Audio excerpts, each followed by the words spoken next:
इससे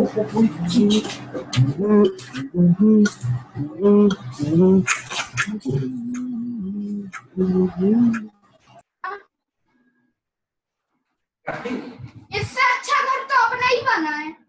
वो पागल है यार, क्या कंपेयर कर पागल रहा है, है? कहाँ तू कंपेयर कर रहा है?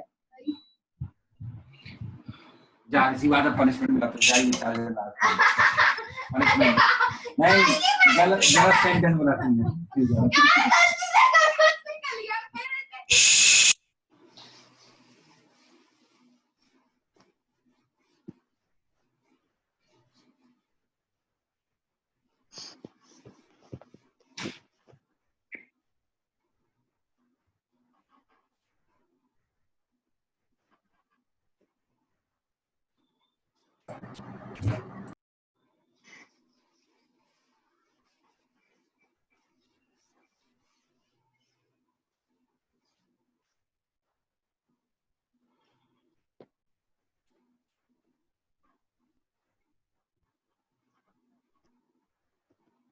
समझ गए, हम बंदोबस्त करते हैं, चिंता मत करिए।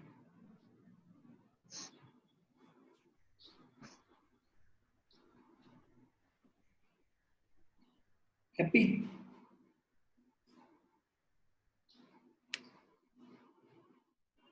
तो आज हम लोग एक नया टॉपिक पढ़ेंगे और वो इतना नया है।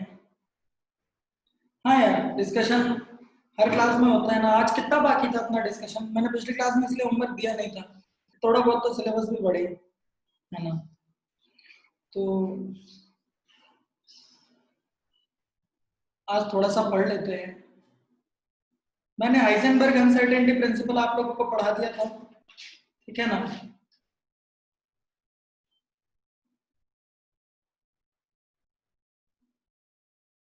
हाँ, क्वांटम नंबर जो है वो तो खत्म हो गया। उसमें जो हम लोग क्वेश्चन कर रहे थे वो उसी तरीके के ही क्वेश्चन आते हैं। उसके बाद एक्सरसाइज 2 का भी होमवर्क कर लिए यार।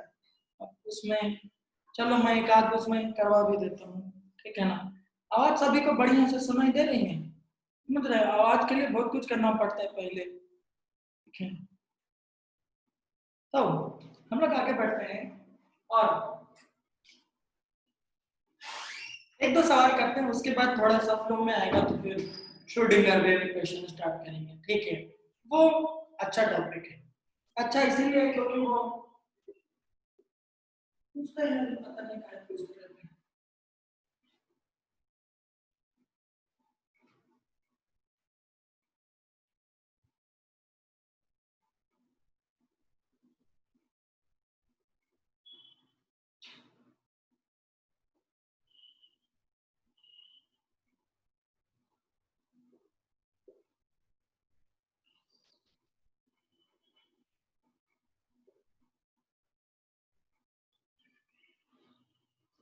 बताइएगा, सॉल्व कीजिए।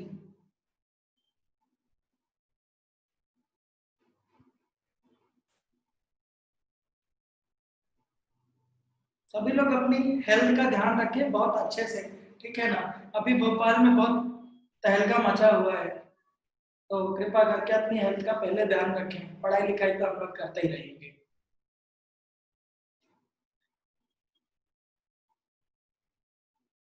लेकिन हेल्थ वेल्थ सही रहनी चाहिए भाई।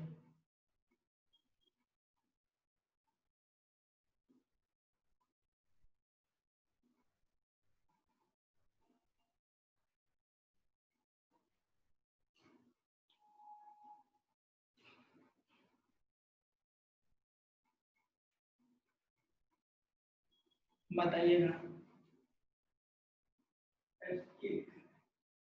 आयरन, लोहा।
मॉडर्न मतलब सब समझते हो?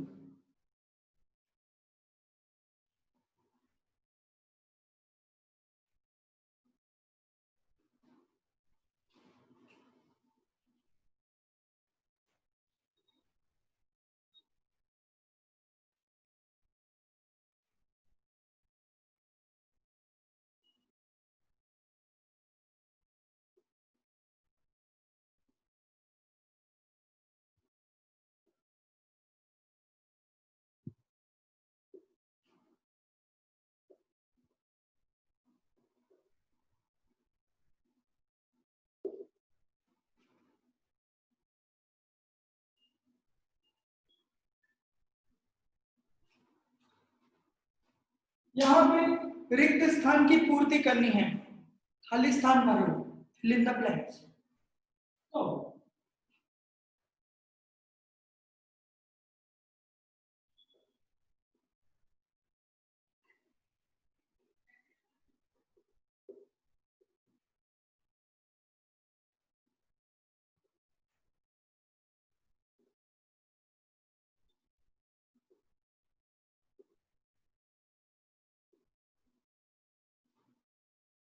और 0 3d5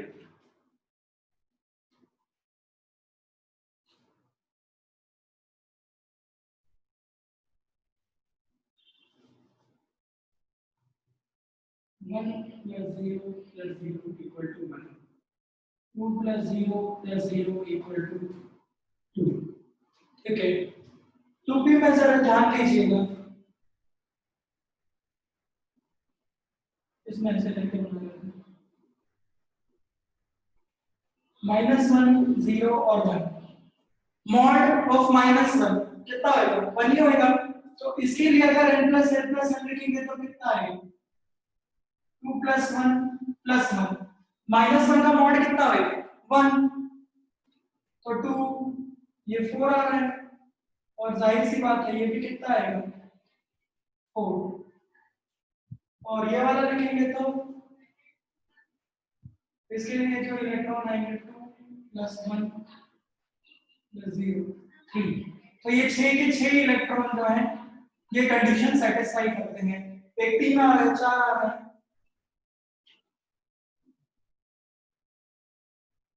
ये वाली कंडीशन भी सेटिस्फाई होगी, तो यहां से 3 इलेक्ट्रॉन लिए जाएंगे।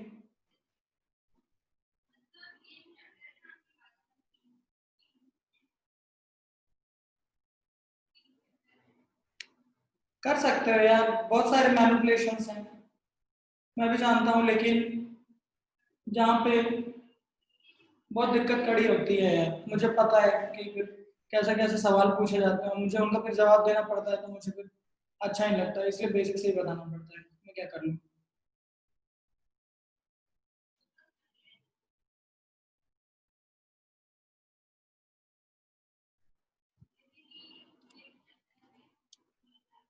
एक सेकंड रुकिए।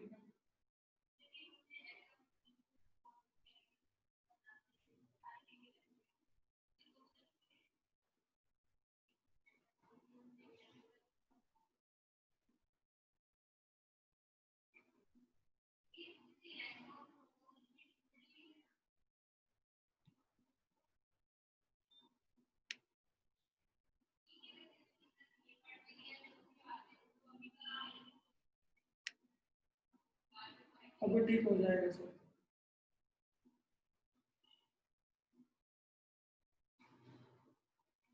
यहाँ पे भी 6 इलेक्ट्रॉन पूरे पूरे मिलेंगे, 3 plus 1 4, 6 इलेक्ट्रॉन यहाँ से मिलेंगे, यहाँ पर तो एक, और यहाँ पे 3 2 5, 3 plus 2 plus मॉडल, ये तो 5 से ज्यादा ही होना है, तो ये 5 इलेक्ट्रॉन ये भी काउंट करेंगे, तो टोटल कितने हो गए?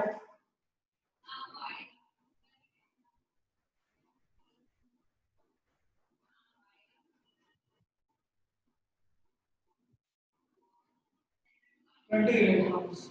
कितने लोगों का सही होगा?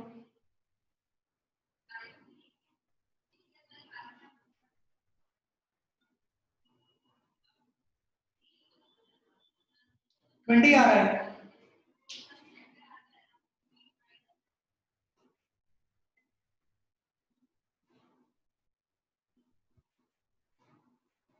Twenty electrons.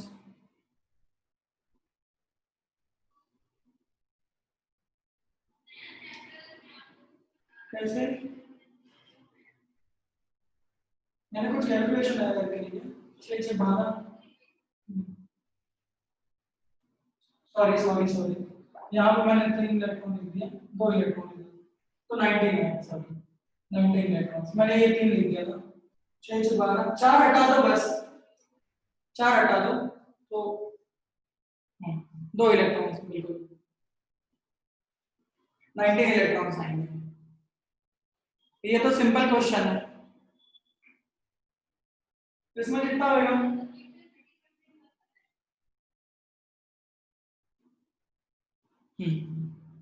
देखें जरा,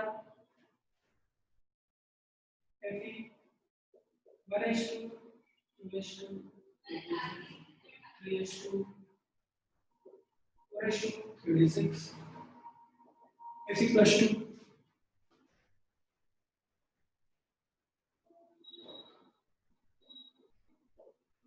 36 4:0 36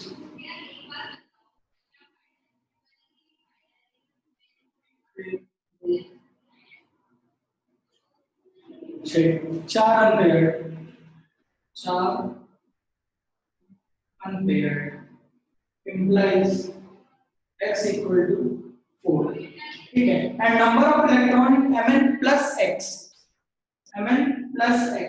ठीक है, एक पे लिख देता हूं mn plus x मतलब क्या? mn plus 4 1:2 2:2 56 3:2 36 4:2 35 mn plus 4, 4 electron remove करने, ये सब सेम 4:0 3d3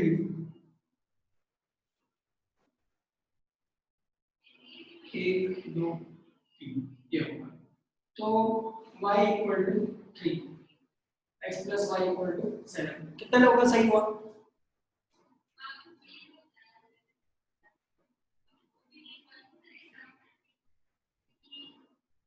बढ़िया, बहुत बढ़िया।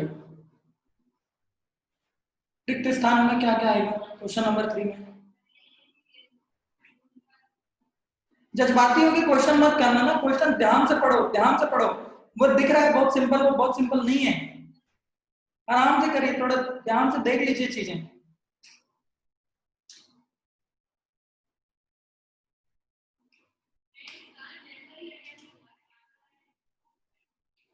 हाँ अब सही है।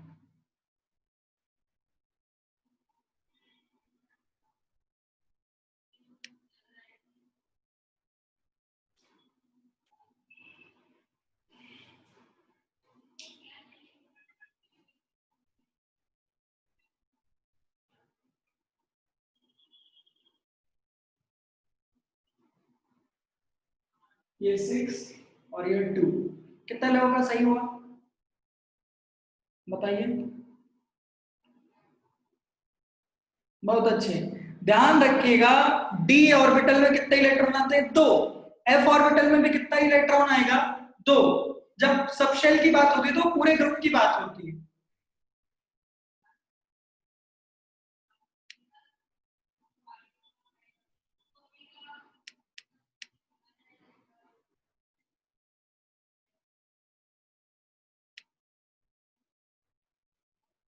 मेरे को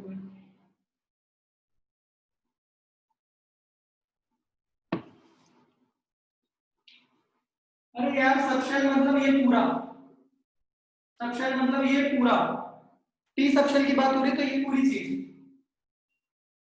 डी ऑर्बिटल की बात हो रही है तो इसमें ये वाला पोर्शन एक डब्बा, और ये पूरा ग्रुप, इसमें कितने इलेक्ट्रॉन आ सकते हैं? 6 इलेक्ट्रॉन। मैं बता रहा हूँ ये क्वेश्चन हमेशा पूछा जाता है और ये गलत करके आते हो। मैं एग्जाम के एक दिन पहले बता दूं कि ये क्वेश्चन आएगा, उसके बाद भी बच्चे गलत करके आएंगे, मैं बता दूं ये बात, ठीक है, आप कुछ भी कर लीजिए फिर भी गलत करते हैं।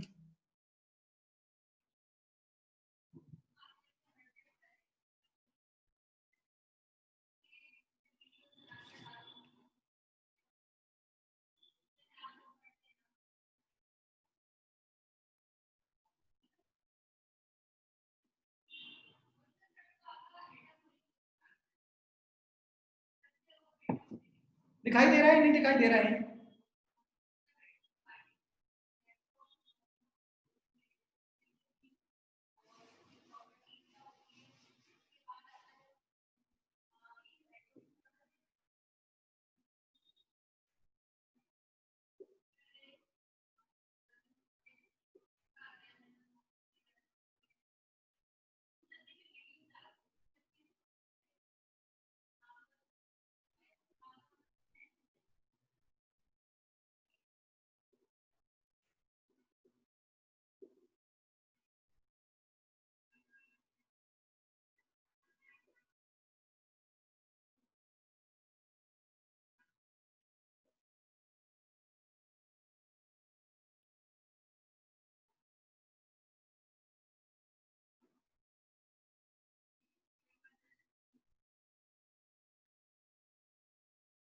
ABCD में से आंसर बताइए।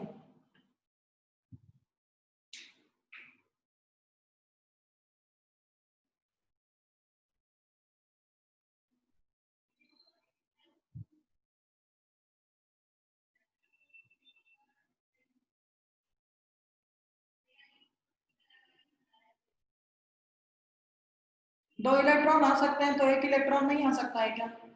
एक इलेक्ट्रॉन भरा रहा है तो कोई घाटा है क्या?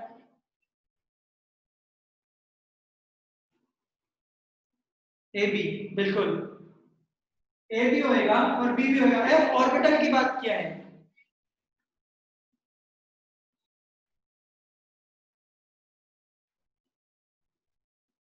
ये रहा पूरा एफ सबशेल, ये रहा पूरा सबशेल, ये रहा इसका एक ऑर्बिटल। सबशेल में होता है ऑर्बिटल, बोला था।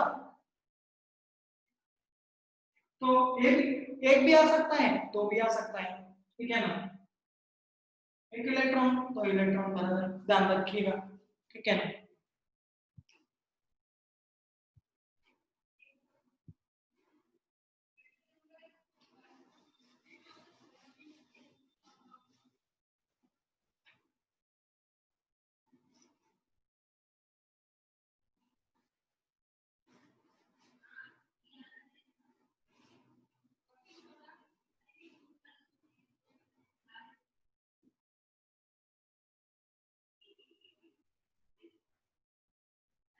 हाँ, सबशेल होता तो सारे करेक्ट होते, बिल्कुल।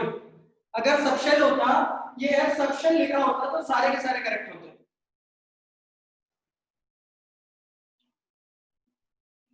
इसके बाद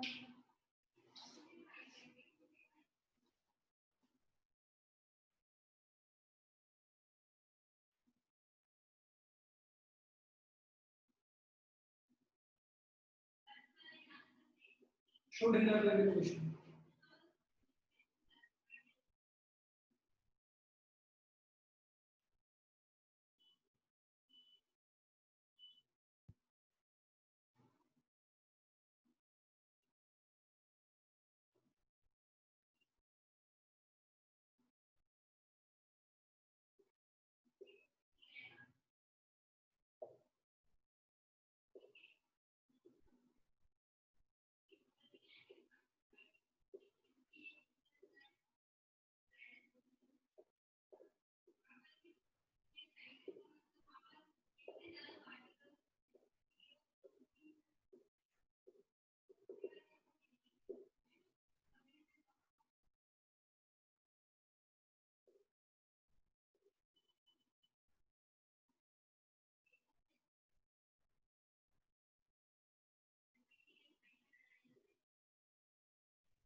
ये अभी आपको इक्वेशन वगैरह सॉल्व नहीं करनी है, ठीक है ना? इसकी इक्वेशन जो है वो आप कॉलेज में जाके सॉल्व करेंगे, लेकिन इसके जो ग्राफ हैं वो पूछे जाते हैं। मेन चीज आपको वो पढ़नी है, ठीक है ना? अभी आप डबल डिफरेंशियल इक्वेशन नहीं जानते हो, ठीक है? तो वो चीज तो नहीं हो पाएगी, लेकिन जितना आपके काम का है कि जिसमें वो प्रोबेबिलिटी वगैरह पूछते हैं वो चीज आप इसमें क्लियर कर सकते हो, ठीक है ना। देखिए कोई क्वेश्चन बहुत सिंपल सी,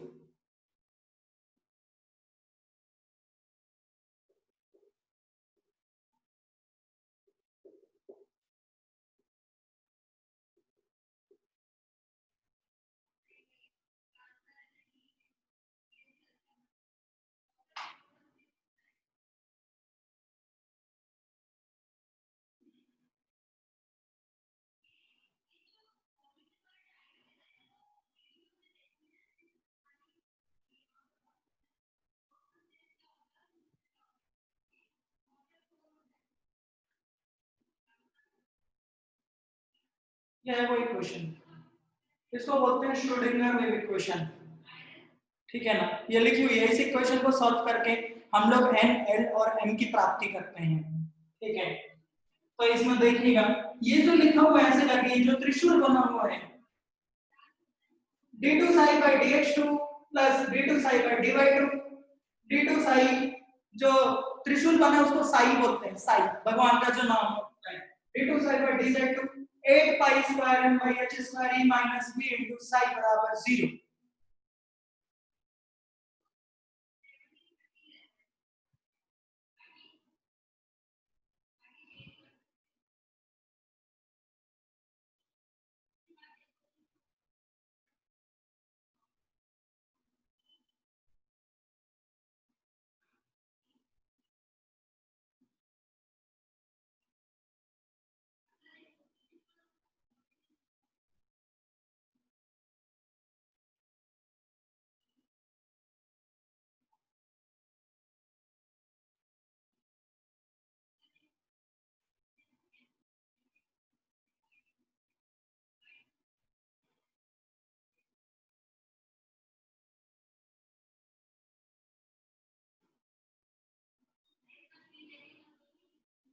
इसलिए कुछ चीजें ना नहीं पढ़ानी चाहिए मालूम,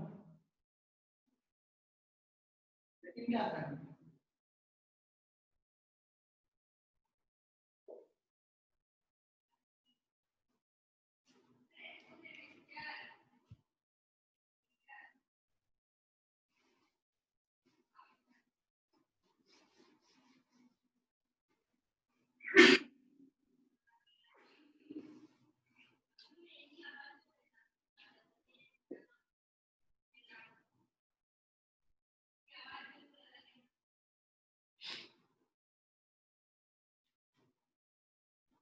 इक्वल टू 0 लिखा हुआ है ना पूरा, इक्वल टू 0। वेव फंक्शन मतलब ये है जैसे कि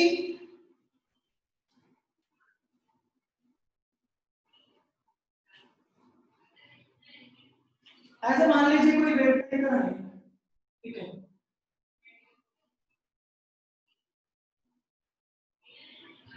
ये वेव है, ठीक है, उस इक्वेशन, इस वेव की इक्वेशन लिखनी हो, ठीक है, वैसी जो इलेक्ट्रॉन जो वेव बनाता है उसकी इक्वेशन कुछ इस तरीके से दिखती है, ठीक है ना, उसको इक्वेशन को इस तरीके से समराइज किया जाता है, ठीक है।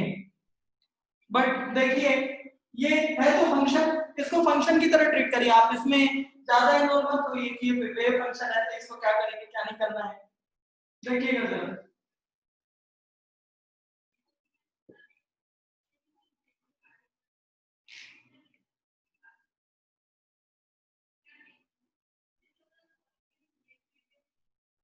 हाँ एफएक्स वाला फंक्शन बिल्कुल, आप उसके जैसा ही ट्रीट करिए इसे।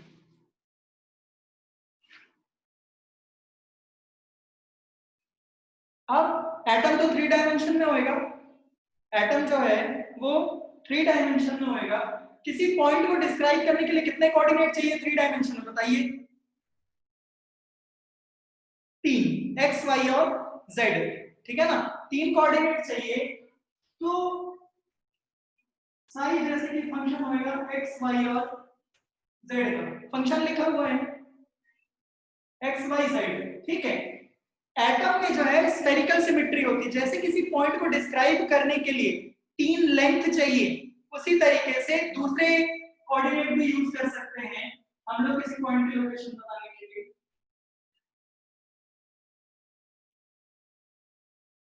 ये मान लीजिए x एक्सिस, ये मान लीजिए y एक्सिस, ये मान लीजिए z एक्सिस। अभी रेडियल नोड और एंगुलर नोड का मैथमेटिकली मतलब समझ में आएगा, ठीक है। ये समझ लीजिए ये वो तीन एक्सिस हैं, ठीक है ना, एक x एक्सिस, एक y एक्सिस और जो ऊपर की तरफ क्या है वो z एक्सिस। ये कोई वेक्टर है बिल्कुल बीच में, ठीक है, ये कोई वेक्टर है बिल्कुल बीच में, तो इसको यहां पे इस तरीके से रिप्रेजेंट किया जा रहा है। ये वाला जो पॉइंट है वो न्यूक्लियस रिप्रेजेंट कर रहा है, जहां पे न्यूक्लियस होगा, न्यूक्लियस का पॉइंट, ठीक है। न्यूक्लियस से r डिस्टेंस पे, न्यूक्लियस से कितने डिस्टेंस पे, r डिस्टेंस पे। मान लीजिए ये इस तरीके से बना हुआ है, तो ये वेक्टर इस तरीके से बना हुआ है, 3 डायमेंशन में, 3 डायमेंशन में कुछ इस तरीके से बना हुआ है। ये x एक्सिस, ये y एक्सिस और ये z एक्सिस, ये ऐसे करके बीच में वेक्टर है, ठीक है। अब जरा देखिएगा कि इसमें क्या करेंगे हम लोग। वेक्टर के कंपोनेंट करना सभी को आता है, वेक्टर के कंपोनेंट करना सभी को आता है।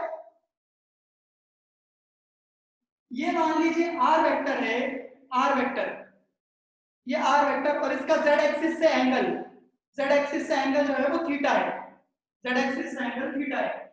तो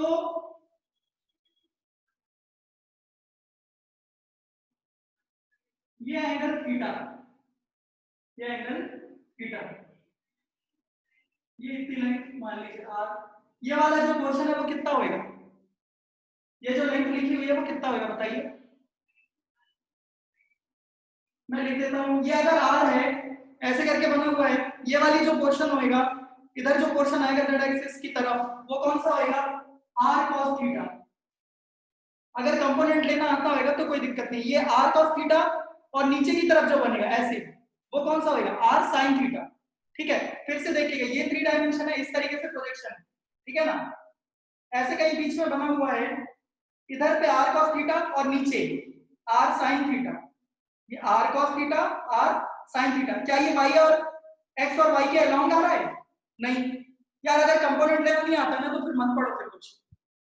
ये r cos थीटा और इधर पे होएगा r sin theta, perpendicular component लिया है यार, वो माना है कि उससे एंगल थीटा है यार। Time to leave this planet,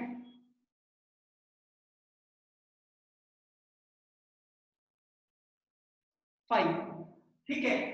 z axis से एंगल थीटा और x एक्सिस से एंगल फाइव, ठीक है ना।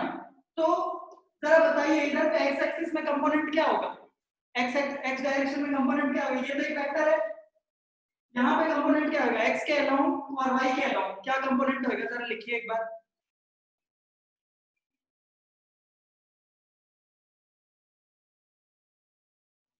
कंपोनेंट लिख सकते हो ना, ये एक वेक्टर है जिसकी लेंथ r sin थीटा है, x और y के अलोंग।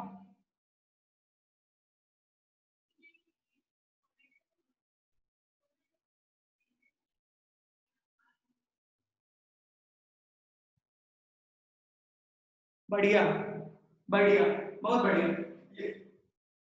ये एक वेक्टर है r sin theta, r sin theta cos phi, जो एंगल के अलोंग होता है वो इतना, और y के along r sin theta sin phi, r sin theta sin phi, ठीक है ना। तो यहां पे देखिएगा x बराबर क्या होगा, r sin theta cos phi, y बराबर क्या हो गया, r sin theta sin phi, और z बराबर क्या होगा, r cos थीटा, ठीक है ना। जैसे हम लोग किसी पॉइंट को डिस्क्राइब करने के लिए 3 लेंथ यूज करते हैं, x, y और z, उसी तरीके से किसी पॉइंट को डिस्क्राइब करने के लिए हम लोग एक लेंथ और 2 एंगल यूज कर सकते हैं। जो x, y, z होता है उसको कार्टेशियन कोऑर्डिनेट बोलते हैं, x, y, z। जो r, थीटा, फाई होता है उसको पोलर कोऑर्डिनेट बोलते हैं। काम वही है कि लोकेशन बतानी है, एक पॉइंट की लोकेशन को बताने के लिए क्या यूज करते हैं, x, y और z, ठीक है ना। दूसरे तरीके से अगर डिस्क्राइब करना हो तो एक लेंथ और 2 एंगल वो यूज किया जा सकता है, ठीक है ना। तो एटम में क्योंकि स्फेरिकल सिमेट्री होती है, हम लोग ऐसे करके लेंथ उसमें इजीली मेजर कर सकते हैं, इसीलिए इसको ये वाले कोऑर्डिनेट में शिफ्ट किया गया है। x बराबर r sin theta cos phi. जरा फिर से देखिएगा, यहाँ पे देखिएगा ये वेक्टर है, इससे एंगल थीटा है, ठीक है ना। यहाँ पे जो बनेगा वो r cos थीटा, नीचे की तरफ जो आएगा वो आएगा r sin theta, r sin theta. फिर उसका x एक्सिस से एंगल जो है वो फाई है। कंपोनेंट ही लिया है, यहाँ पे कुछ नहीं किया है।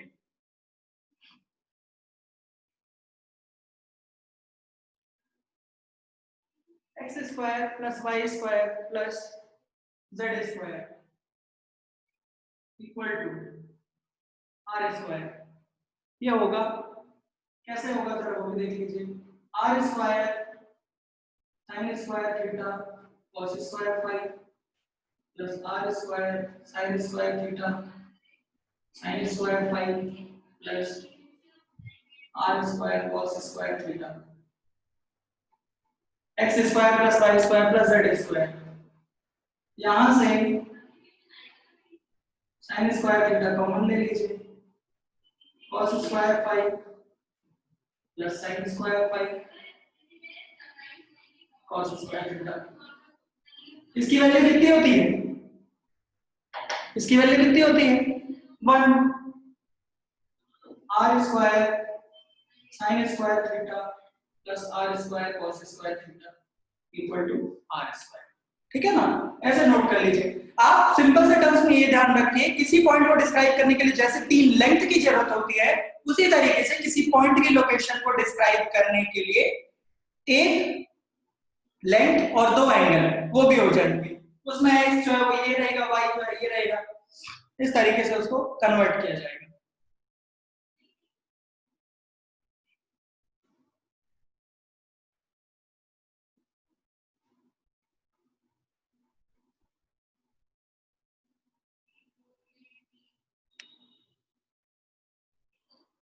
बढ़िया है।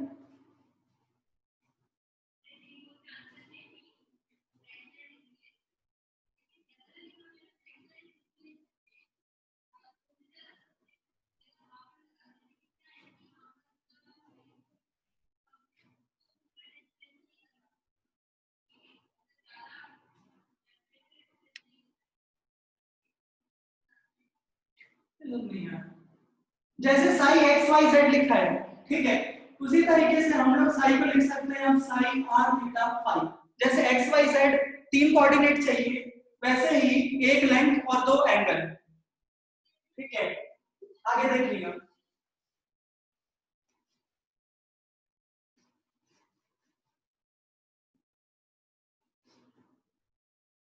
अभी कुछ नोट करने की जरूरत नहीं है।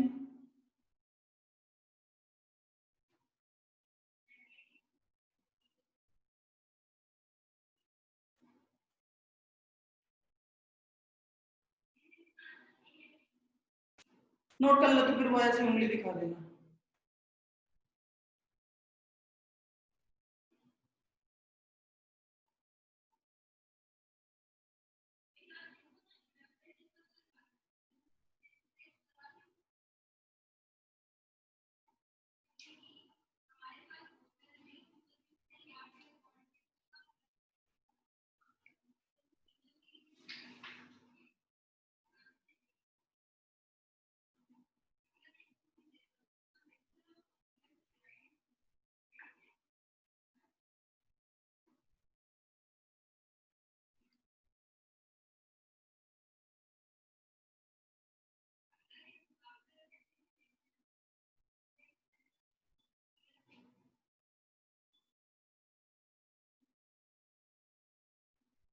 नोट कर लिया हो क्या?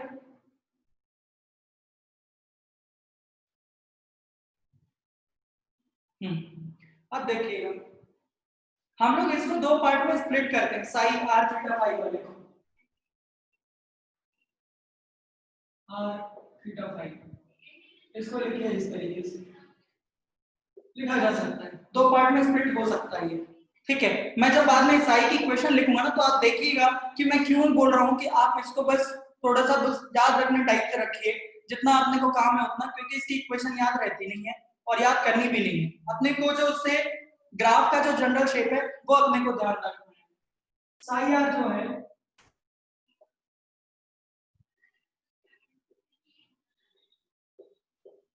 Radial part of wave function, psi theta psi angular part of wave function, radial part of wave function और angular part of wave function.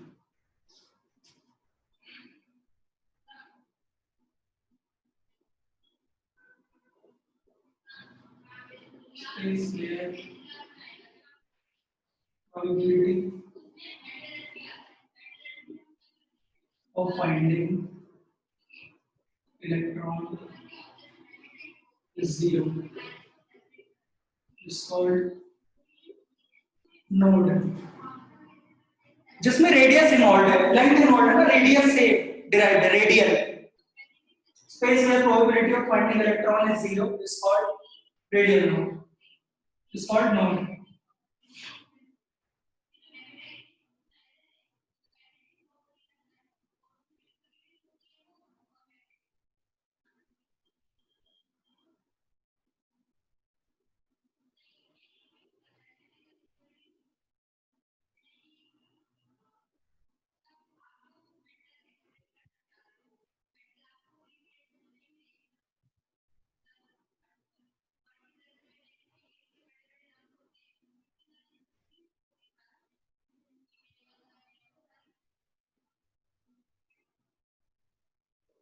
is called angular node।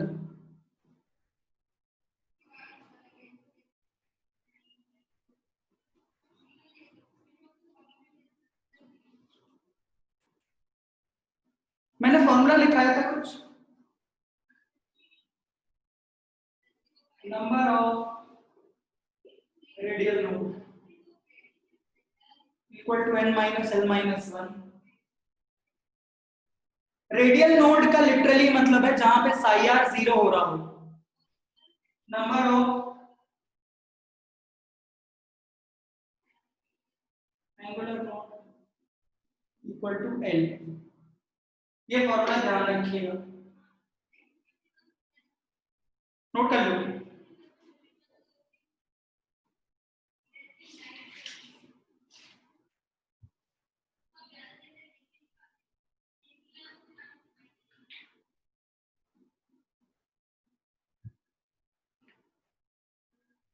कहीं पे तो इलेक्ट्रॉन के पाने की प्रोबेबिलिटी 0 होगी, कहीं पे मतलब ऐसी कोई जगह होगी जहां पे इलेक्ट्रॉन बिल्कुल ही नहीं आ रहा होगा, उस जगह को नोड बोलते हैं। जहां पे इलेक्ट्रॉन के पाने की पॉसिबिलिटी मैक्सिमम होती है उसको ऑर्बिटल कहते हैं।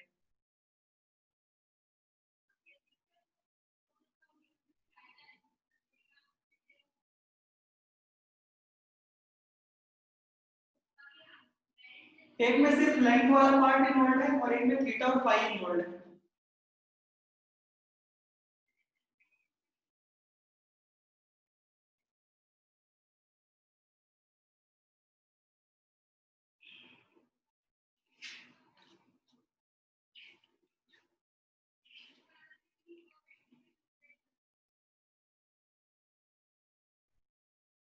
अच्छा,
जो इक्वेशन लिखी जाती है ना वो एक्चुअली इस तरीके से लिखी जाती है। अब देखो पूरा साई आर की तरफ आएगा मैं एग्जांपल इक्वेशन लिखता हूं, ठीक है। एक्चुअल इक्वेशन तो बड़ी भयंकर दिखेगी।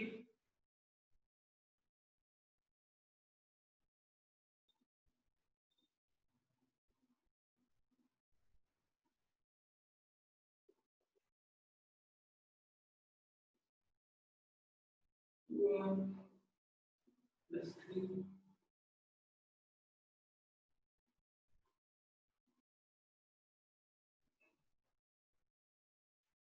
sin थीटा cos फाई, ये है पूरा पूरे साई की इक्वेशन, ठीक है।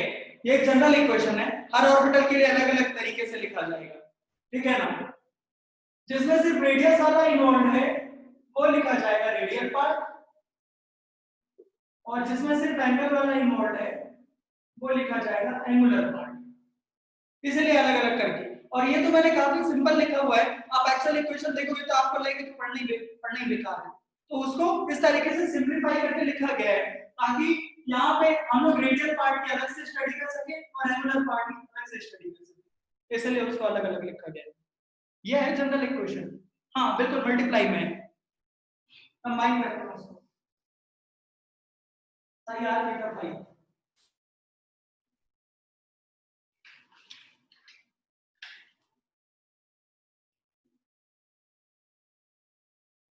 कुछ नहीं, नंबर ऑफ रेडियल नोड्स और नंबर ऑफ एंगुलर नोड्स। तो इसमें अभी देखिएगा,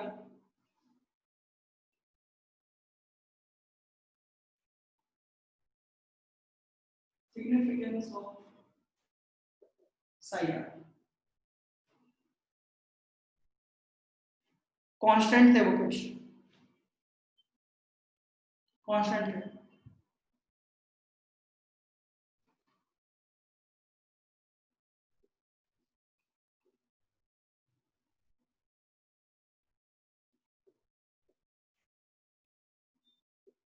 Psi r is called radial wave function. Psi r is amplitude of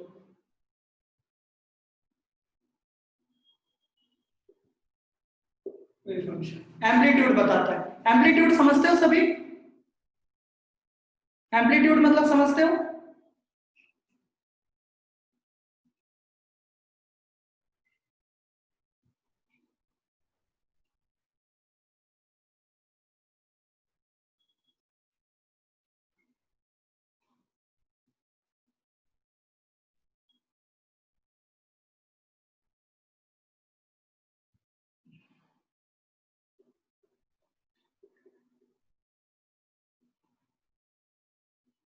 हाँ बिल्कुल वही होता है। ये जो डिस्टेंस है मीन पोजीशन से क्रेस्ट की हाइट, ये जो होगी इसको बोलते हैं हम लोग एम्पलीट्यूड, इसको बोलते हैं हम लोग एम्पलीट्यूड। अभी याद आया कुछ? हाँ, मैक्सिमम हाइट इज एम्पलीट्यूड। तो एम्पलीट्यूड पॉजिटिव भी हो सकता है या नेगेटिव भी हो सकता है।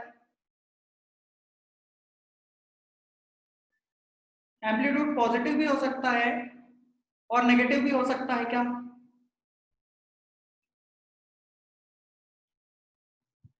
हो सकता है, दोनों हो सकता है बिल्कुल। तो साई आर में भी पॉजिटिव, नेगेटिव और जीरो, क्योंकि वो एम्पलीट्यूड बता रहा है, ठीक है ना।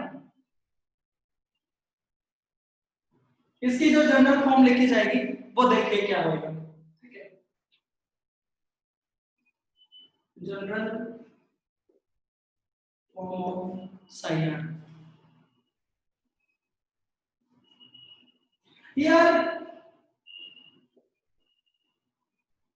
आउट ऑफ द बॉक्स सोचते रहो, कोई दिक्कत नहीं है, कोई प्रॉब्लम नहीं है, सोचो और जैसे सोचना सोचो।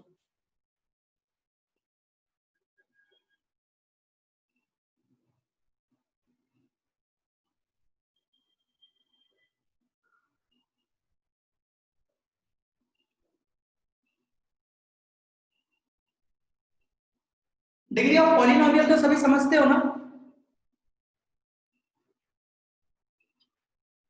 डिग्री ऑफ पॉलिनोमियल सभी जानते हो?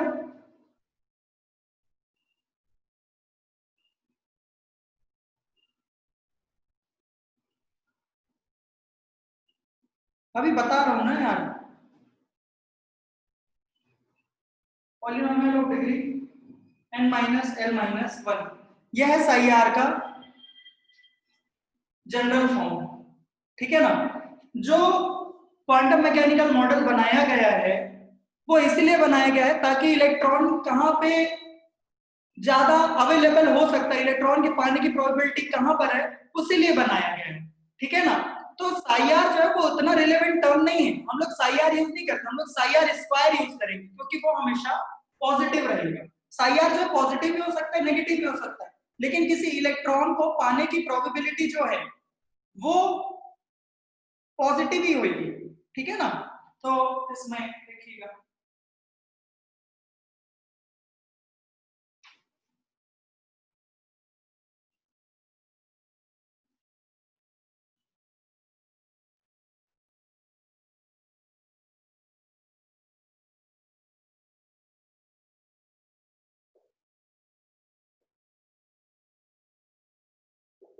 साई आर स्क्वायर,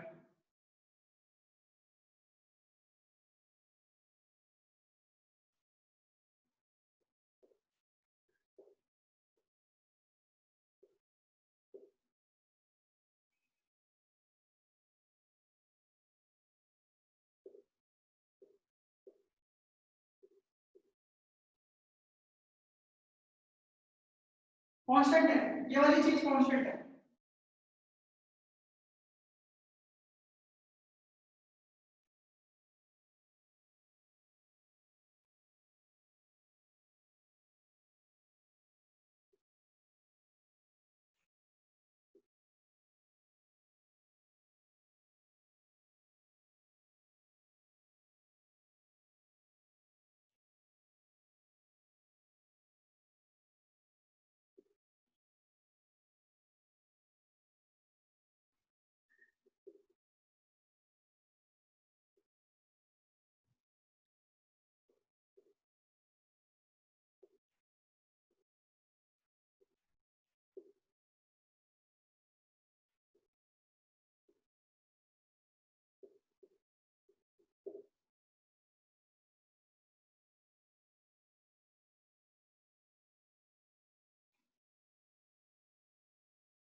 पता है यार, क्लास जो है ना वो ऑफलाइन होनी चाहिए थी, मालूम। कई लोग क्या है ना कि जो ऑनलाइन में जो फ्रीडम मिलती है ना वो पूछने की, वो बिल्कुल ही उसको ऐसे तरीके से लेते हैं ना कि वो समझना ही नहीं चाहते, बिल्कुल नहीं समझना चाहते। खुद पूछने से पहले ना कम से कम 2 बार खुद से सोचा करो, ठीक है, उसके बाद पूछा करो। ऐसा नहीं कि जो मन कर रहा है पूछ रहे हैं, जबरदस्ती की पूछे जा रहे हैं, हमको तो बस पूछना है।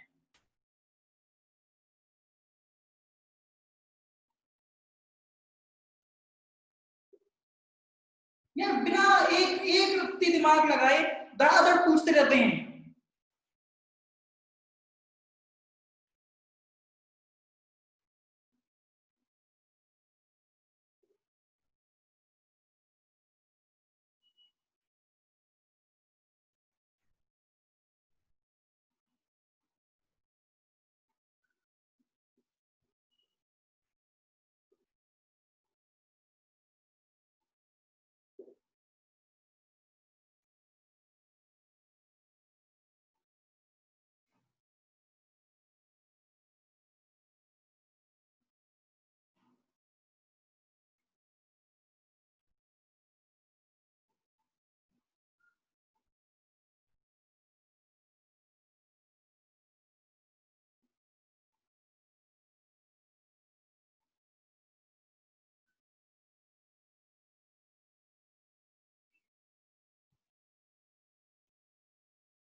भाई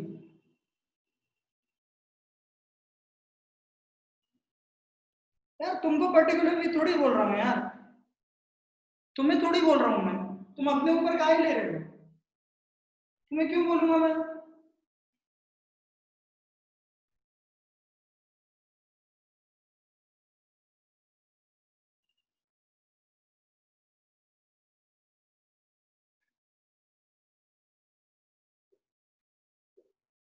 radial probability density, Sai R square को बोला जाता है रेडियल प्रोबेबिलिटी डेंसिटी। जैसे डेंसिटी क्या होती है, मास पर यूनिट वॉल्यूम, वैसी प्रोबेबिलिटी डेंसिटी का मतलब है प्रोबेबिलिटी पर यूनिट वॉल्यूम, उसको बोलेंगे रेडियल प्रोबेबिलिटी डेंसिटी।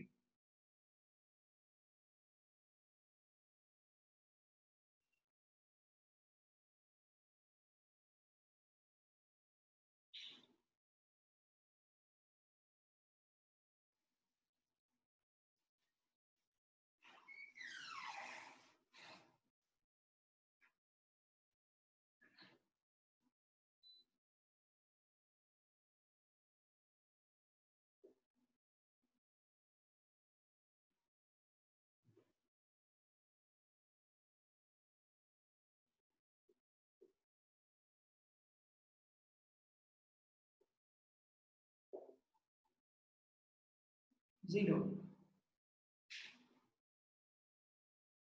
जहां पे नोड की बात करें मैथमेटिकली उसका मतलब यह है कि अपने को साई आर जो है उसको जीरो करना है, ठीक है ना।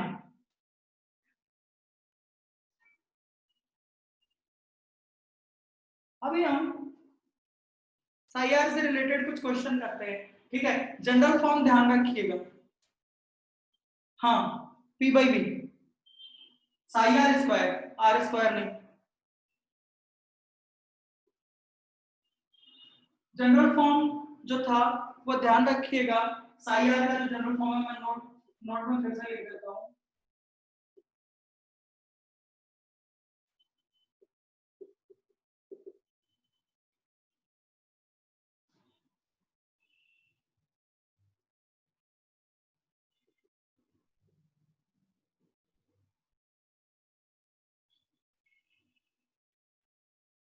Polynomial of degree n minus l minus 1। आपको कोई इक्वेशन याद नहीं करनी, अभी आप क्वेश्चन देखिएगा, n और l की वैल्यू हम लोग इससे फाइंड करेंगे, ठीक है। आपको इक्वेशन दी रहेगी, आपको बस ये जनरल चीजें पता होनी चाहिए, तब आप फाइंड कर लोगे कि कौन सी चीज है।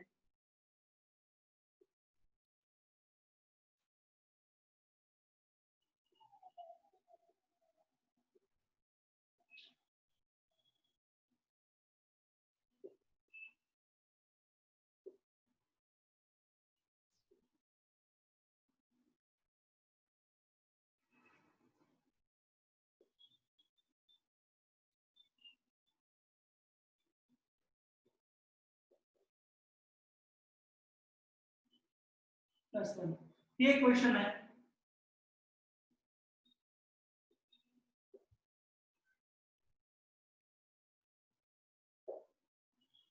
देखिए मैं सॉल्व करता हूँ, इसको आप सॉल्व मत करिए, पहले इधर पे ध्यान दे लीजिए। क्वेश्चन इस तरीके से होंगे या कहीं पे आपको क्या बोलेगा, find value of l and n। Psi R की जो इक्वेशन दी हुई है k डैश r स्क्वायर e raise to the power 2r plus 1। देखिए हम लोग जानते हैं कि जो जनरल फॉर्म होता है वो क्या होता है, k dash r raise to the power n polynomial of degree n minus l minus 1। अभी जरा ध्यान से देखिएगा, ये दोनों को कंपैरिजन करते हैं, ये दोनों को कंपैरिजन करते हैं, तो बताइए l की वैल्यू कितनी होगी, l की वैल्यू कितनी होगी बताइए, ध्यान से देखिए, और l की वैल्यू कितनी होगी बताइए, 2। सभी के समझ आ गया, l की वैल्यू कितनी होगी 2, ठीक है। Polynomial of degree n minus l minus 1, इसकी डिग्री कितनी है, इसकी डिग्री कितनी है, 3। तो मतलब कि n माइनस l माइनस 1 बराबर 3। ठीक है, l की वैल्यू हमने यहां से फाइंड कर ली।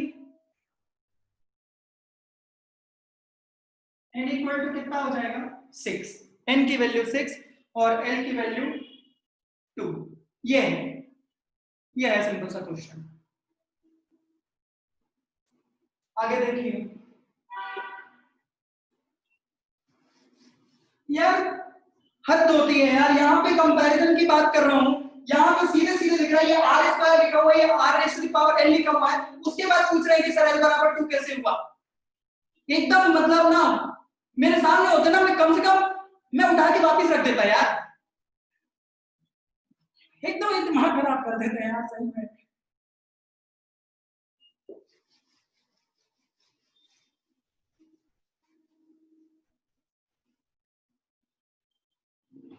हाँ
एल की वैल्यू कितनी होगी?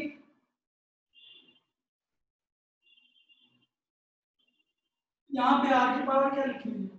जनरल फॉर्म से कन्वर्ट करिए, K dash R raise to the power L polynomial.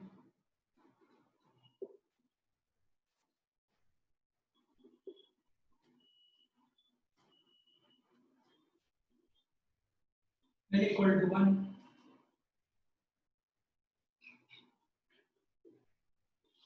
Equal to 2।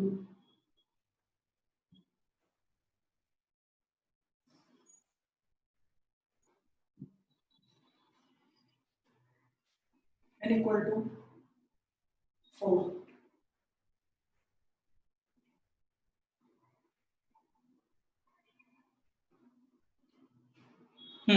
Note to 2 आएंगे,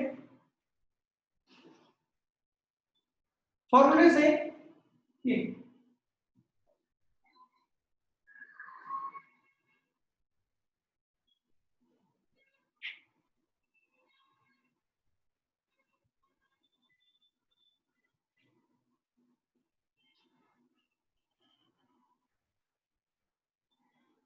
नहीं, उससे कुछ, वो कांस्टेंट है ना, कांस्टेंट से थोड़ी कुछ हो रहा है।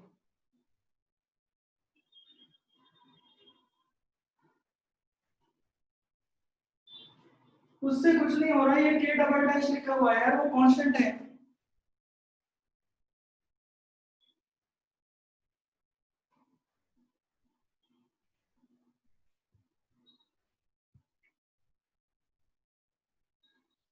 अलग अलग कांस्टेंट है।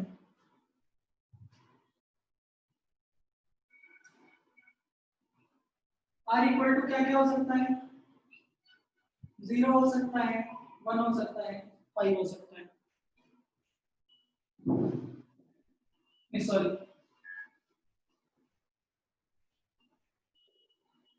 आर स्क्वायर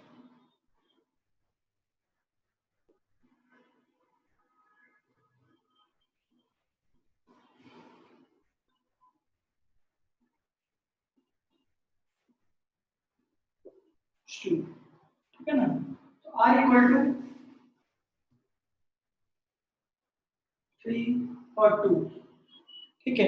अगर आपको ये इक्वेशन दिया है, सीधे सीधे पूछे नंबर ऑफ रेडियल नोड जो पॉलिनोमियल की डिग्री होगी वही नंबर ऑफ रेडियल नोड होंगे, ये हाइपोथेटिकल है, यहाँ पे बोल दिया है हाइपोथेटिकल है।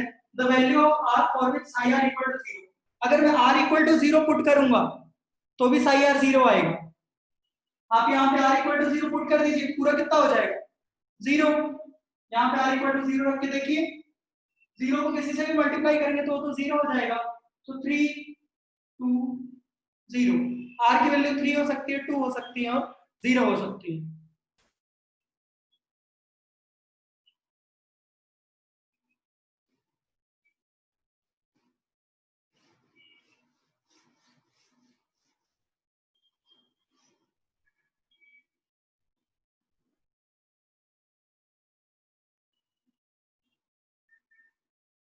हाँ आ सकता है, कायदे से होता ही है ना, ये हाइपोथेटिकल है। तो होता क्या, अगर यहाँ पे आर मल्टीप्लाइड है ना, तो एक रूट जो है वो नेगेटिव आता, तो रेडियस जो है वो कभी नेगेटिव नहीं हो सकती।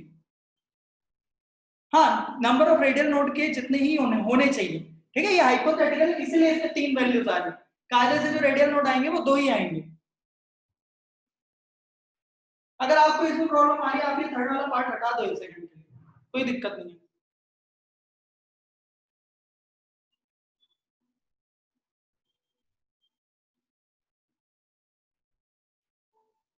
अगला क्वेश्चन थोड़ा ध्यान से करिएगा।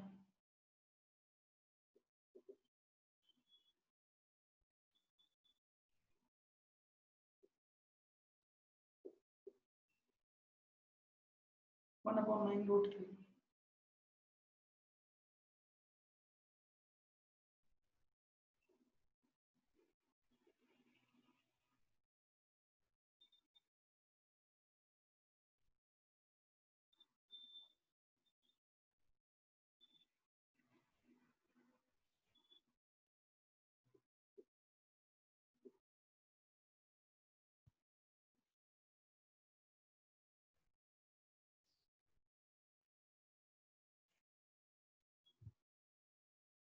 Sigma equal to 2r upon n n not.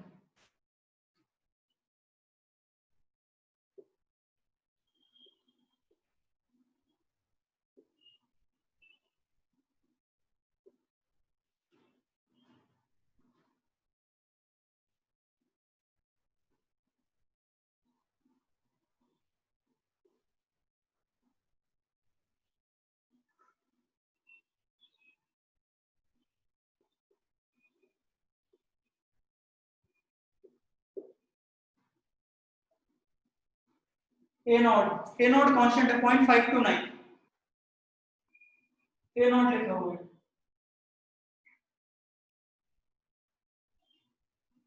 But उसमें कोई वैल्यू पुट नहीं करनी है आपको, आपको ए नॉट के टर्म्स में बताना है। psi r इक्वल टू 1/9√3 A naught raise to the power 3/2। अब ये कांस्टेंट बार बार थोड़ी ना हर एक के लिए अलग अलग होएगा। 6 - 6 sigma plus sigma square into e raise to the power minus sigma by 2, sigma equal to 2r upon n naught. r का एक तो फंक्शन है, सिग्मा जो है वो r ही तो लिखा हुआ है एक तरीके से। and distance between radial node, and distance between radial node। हाँ बढ़िया।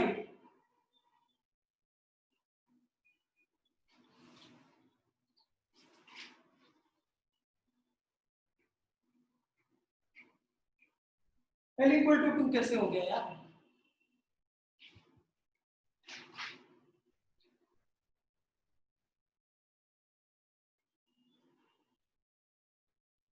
आधा आधा रेडियल नोड आ रहा है।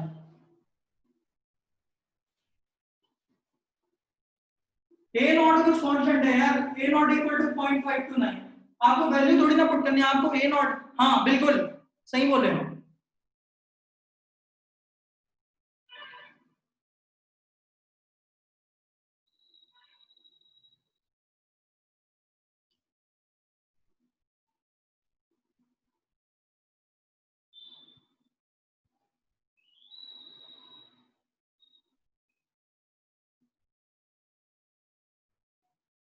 जरा सॉल्व करके बताएं। अगर कोई टर्म नहीं लिखा है तो उसकी पावर 1 है या उसकी पावर 0 है?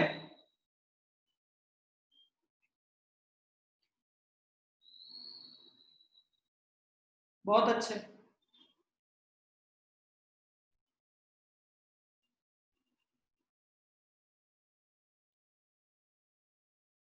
2 मल्टीप्लाई बाई 1 है मान लो, तो ये 2 multiply by r raise to the power 1 लिखा है या 2 multiply by r raise to the power 0 लिखा है?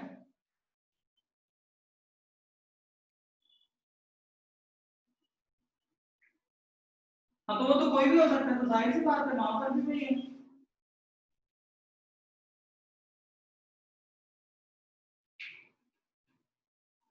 यार इंटीजर होंगे भाई, फ्रैक्शनल में कैसे आ रहे हैं?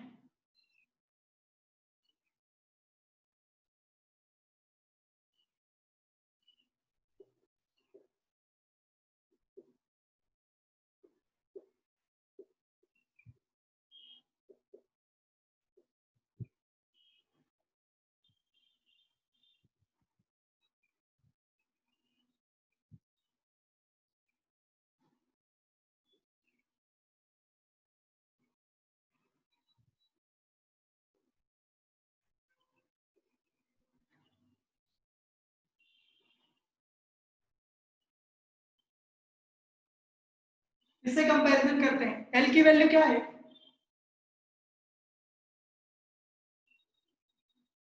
Number of orbit. लो n equal to 3, n equal to 3। But उससे कोई बहुत ज्यादा चीजें फर्क नहीं पड़ेगी। एल की वैल्यू कितनी है बताइए, अभी कंपैरिजन करने में बताइए एल की वैल्यू कितनी आ रही है? यार कैसे 3/2 बोल रहे हो यार, ये एल आर लिखा है क्या यार? कांस्टेंट है, यहाँ पे बोल दिया कि ए नॉट इक्वल टू 0.529 है, A naught raise to the power 3/2, ये पूरा कांस्टेंट है। यहाँ पे R raise to the power 0 लिखा है, वो 1 मल्टीप्लाइड है, एल बराबर 0।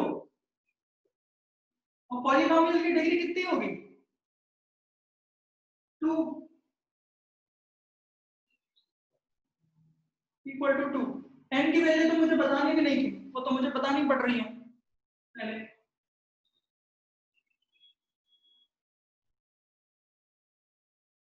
लो आ गया n इक्वल टू 3, वहां पे रखना।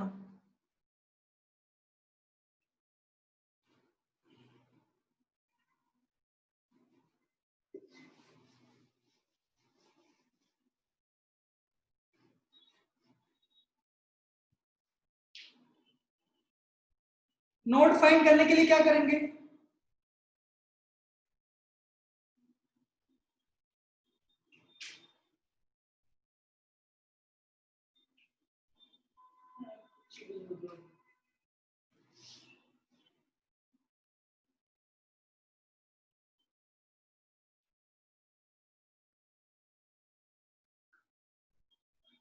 n minus l minus one होता है, l minus n minus one नहीं होता है।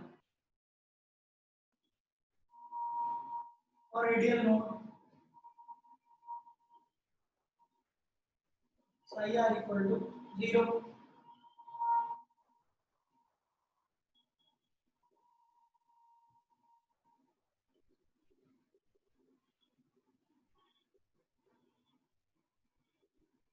ये वाला टर्म तो जीरो होता नहीं, एक्सपोनेंशियल वाला टर्म जीरो नहीं होता।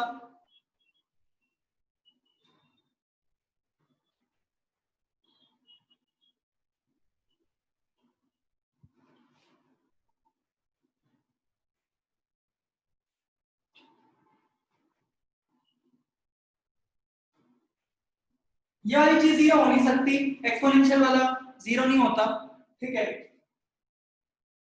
इसको जीरो करेंगे तो 6 minus 6 sigma plus sigma square equal to 0।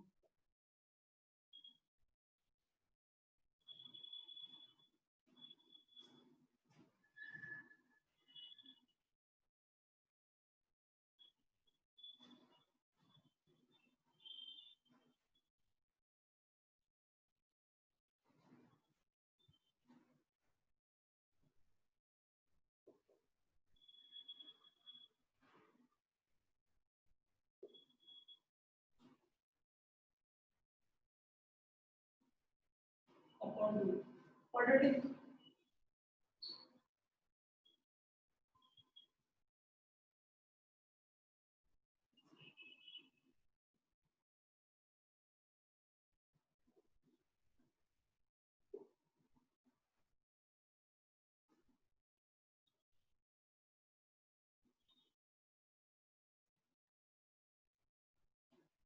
Plus minus root 3, ठीक है।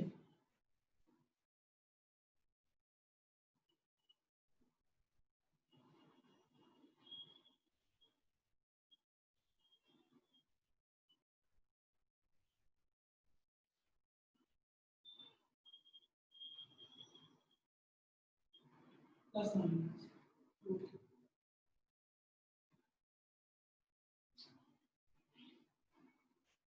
अगर कांस्टेंट जीरो होता ना बेटा तो मैं यहाँ पे कुछ इक्वेशन ही नहीं बनाता, सिर्फ जीरो लिख देता वैसे।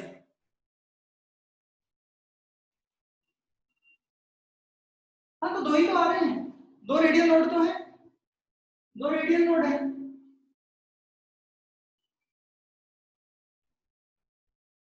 3 माइनस रूट 3,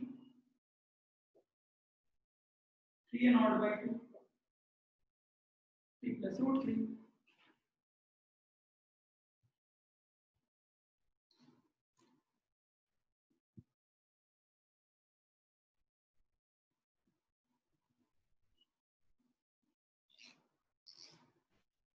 बेटा कांस्टेंट कैसे जीरो हो सकता है यार?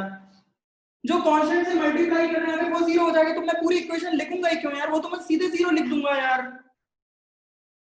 कौन सी बुद्धि लगा रहे हो भाई? और इनके बीच की डिस्टेंस पूछा है, अगर इसको ही जीरो ले लो, ए नॉट कांस्टेंट है, ये 9√3 है, आप इसको जीरो कैसे लोगे? कौन सा बहुत डिफिकल्ट है यार, जबरदस्ती के।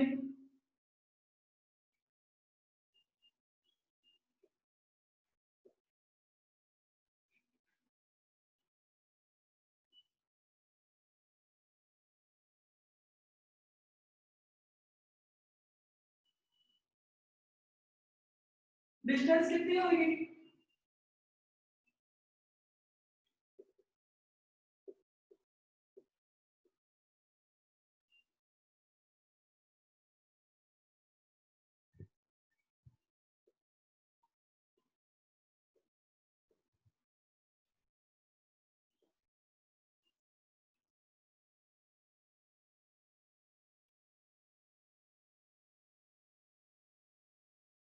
सिग्मा वहां पे कुछ लिखा हुआ है, क्वेश्चन देख लिया करो फिर पूछा करो यार।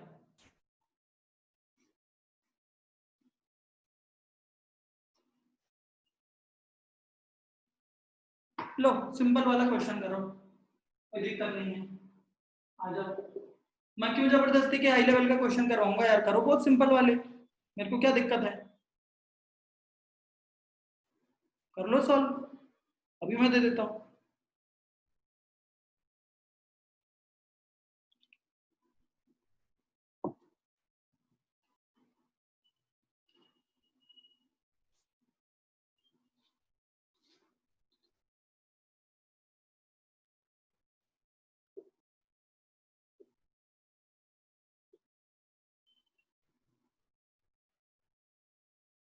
नहीं कोई जरूरत नहीं है यार, यहाँ पे ये सिग्मा को आर में कन्वर्ट कर रहा हूँ, ये नहीं पल्ले पड़ रहा है यार कि आर कैसे कन्वर्ट किया है मैंने, क्वाड्रेटिक लिखा हूँ वो नहीं समझ आ रहा है।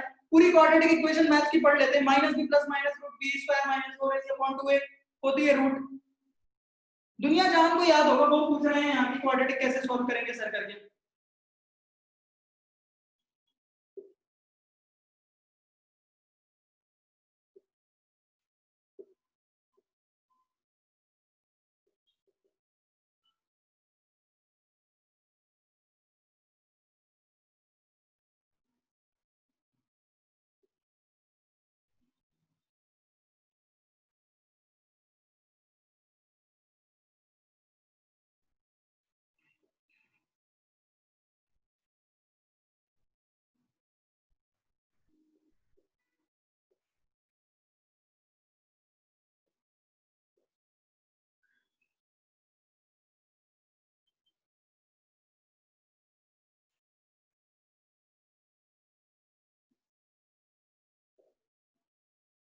ये क्वेश्चन तो करने में ना लोग अब पेन नहीं उठाने वाले, सीधे आंसर बोलेंगे।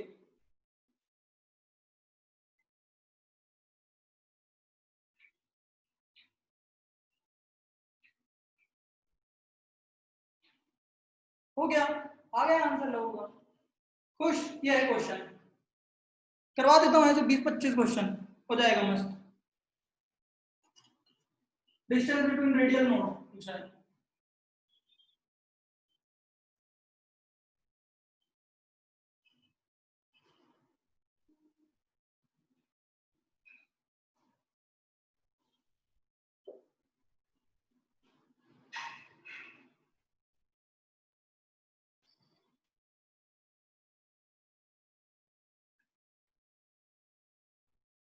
L इक्वल टू 0 है,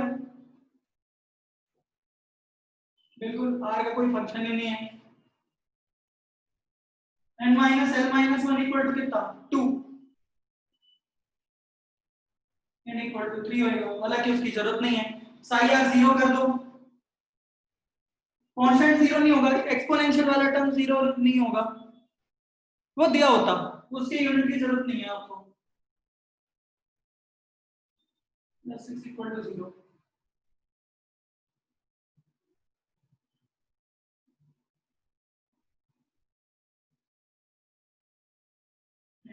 इन दोनों के बीच की डिस्टेंस कितनी 1, हो गया क्वेश्चन, यही पूछ रहे हैं, पिछले क्वेश्चन में भी यही पूछा है, बस आर को थोड़ा सा मैनिपुलेट करके दे दिया है सारी चीजें।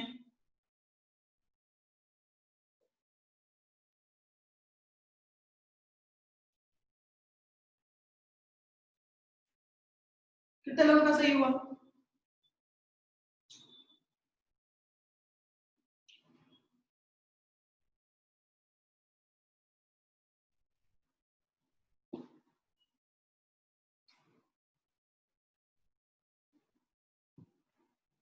ठीक है, बाकी अगली क्लास में करते हैं, आने वाले समय में किया जाएगा यार, थोड़ा सा मतलब ये बेसिक मैथमेटिक्स सभी को आती है यार, ये क्यों तरीका होता है, कुछ भी पूछ रहे हो।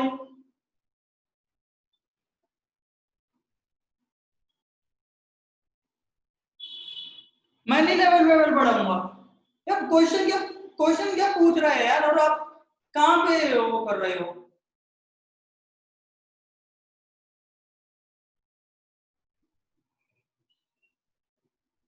कोई टफ क्वेश्चन ना करवाऊं मैं एक टफ क्वेश्चन नहीं करवाऊंगा, फालतू की बात है यार, ये यहाँ पे थोड़ा सा इक्वेशन थोड़ा सा मैनिपुलेट किए, हो गया काम खत्म। यही समझ में नहीं आ रहा यार कहाँ गया।